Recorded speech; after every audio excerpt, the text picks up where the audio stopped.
Got it. Here's a retelling of Chapter 4 of Voyagers to The Secrets of Amenti in the same rich story narrative form.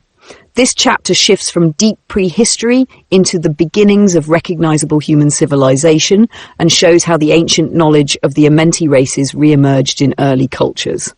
Chapter 4. The races of Amenti and the birth of Earth's civilizations. When the storms of the second seeding finally quieted and the third seeding had taken hold, Earth began to bloom again. The sphere of Amenti pulsed within the inner world, and souls of the children of Amenti started to reincarnate in new bodies that could walk freely upon the surface. The Guardians called this the Age of Re-emergence, the time when memory began to return in symbols, myths, and scattered fragments of the ancient law of one. The 7 root races emerge from the blended cloister templates of the third seeding. 7 great root races took form. Each appeared in a different era and region, carrying one harmonic portion of the dormant 12-strand DNA pattern. Together they would unfold the full spectrum of the human hologram. 1. The Polarians, semi-etheric beings of the First Age, luminous and tall, inhabiting the polar lands of the early planet.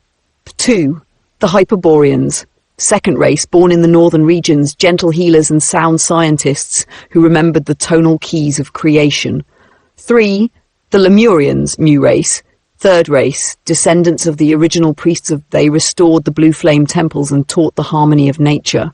4. The Atlanteans, Alanian race, fourth race, inheritors of the fallen Alanian bloodlines, brilliant technologists who rediscovered crystal power. 5. The Aryan or Hibaru line, fifth race, carriers of the Melchizedek codes who would later found the ancient Middle Eastern civilizations. 6. The sixth race, seeded in Central Asia after later cataclysms, preparing the planetary grids for modern humanity. 7. The seventh race, still unborn in Dean's timeline, destined to awaken when the halls of Amenti open fully during the next stellar activation cycle. Each root race embodied a stage in the rehabilitation of consciousness. Through their combined lifetimes, the scattered pieces of the original Turanusium soul matrix would gradually reassemble. Guardians among humans. To guide these emerging peoples, the Ayayani priests of and Melchizedek cloisters incarnated among them. They appeared as sages, luminous teachers, or sky gods. They carried fragments of the Kelontic science, the knowledge of how sound, light, and geometry weave matter. From their teachings came the roots of early sacred architecture, healing temples, and mystery schools. Among the Lemurians, they founded crystalline academies devoted to tone healing and planetary harmonics. In Atlantean centers, they established the early Templar sciences, teaching safe ways to work with planetary grids. But the Atlantean priest-scientists, descendants of the Alanian lines, once again became ambitious. They sought to open the Amenti gates prematurely, believing they could control the energy of ascension. The Guardians foresaw that misuse of the energy would lead to another fall, and they began withdrawing much of the Amenti frequency into the inner earth, leaving only a small portion accessible to surface races. Atlantean decline and survival of the teachings. Eventually, the Atlantean elite ignored the warnings. They built massive energy collectors, pyramidal resonators, and crystalline towers that disrupted the planet's magnetic field. When the resonance reached a critical point, earthquakes and floods destroyed their island empire. The last fragments of Lemuria and Atlantis sank beneath the seas, closing another chapter of human prehistory. Yet not all was lost. Before the final destruction, the priests of Mu and carried sacred records, the Amenti tablets, to safe zones across the world. They hid the knowledge within underground cities and within genetic memory of chosen lineages. These survivors became the seed-bearers for post-deluge civilizations. The dawn of recorded history. Out of the survivors of the third seeding rose the cultures that modern humans would later call Sumer, Egypt, Mesoamerica, and India.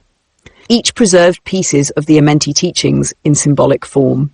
In Sumeria, the arrival of the Anunnaki hybrids created a distorted version of the original covenant. They posed as creator gods, Enki, Enlil, Nanna, offering fragments of star knowledge mixed with control systems. The pure Melchizedek priests worked quietly beneath their rule, trying to keep the true science of the grids alive. In Egypt, the and Melchizedek lines founded the earliest mystery temples along the Nile. The Great Pyramids were built not merely as tombs, but as frequency modulators, aligned to the stargates that once led back to Tara.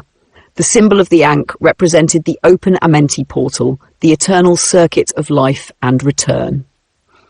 In India and the Himalayan regions, other Amenti descendants established the early Vedic orders, preserving the concept of multiple worlds, reincarnation, and the sound current known as Om, a memory of the original creation tones. Across the seas, in the Americas, the Muin descendants founded temples and calendars that tracked the stellar activation cycles. Their prophecy of the return of Quetzalcoatl or Kukulkan was, in the Guardian view, a remembrance of the next awakening of the blue flame. The Templar seals and genetic memory, because of the recurring interference of the fallen collectives, the Guardians kept the Templar seals active within human DNA. This meant that most people of the third seeding could access only limited strands, experiencing reality as a dense three-dimensional world. Yet hidden within every cell lay the dormant memory of the 12-strand design. Throughout history, a few lineages carried partial activations, the Indigo and Orophim souls. They reincarnated periodically as prophets, healers and teachers, bearers of the Christos frequency who reminded humanity of its celestial origins. Their presence kept the planetary grids aligned enough to survive until the next cycle. The meaning of the Amenti legacy. By the end of Chapter 4, the Guardians explain that all of human civilization, its myths, religions and sciences, is a fragmented echo of the ancient Amenti knowledge. Every temple built to the stars, every story of divine descent, every symbol of rebirth traces back to the original covenant of Palador. Human history, from this perspective, is not a straight line of progress, but a long remembrance process. Each culture recovers a piece of the lost whole, holds it for a while, then hides it again until the world is ready. Closing message of Chapter 4. The chapter closes with a call from the Guardian Alliance. The time of forgetting is nearing its end. The third seeding still continues. We are living within it. As Earth approaches the next stellar activation cycle, the halls of Amenti will open wider. Those who carry the Christos frequency will begin to awaken en masse, reweaving the fragments of the 12-strand template and preparing the planet for reunion with Tara. When the blue flame rises again through the planetary grids, the legends of the gods will be recognized for what they truly were, memories of our own multi-dimensional family returning home. Would you like me to keep going with Chapter 5 next? It describes the Guardian organizations like the Emerald Order, Azurites, and the contemporary mission to reopen Amenti.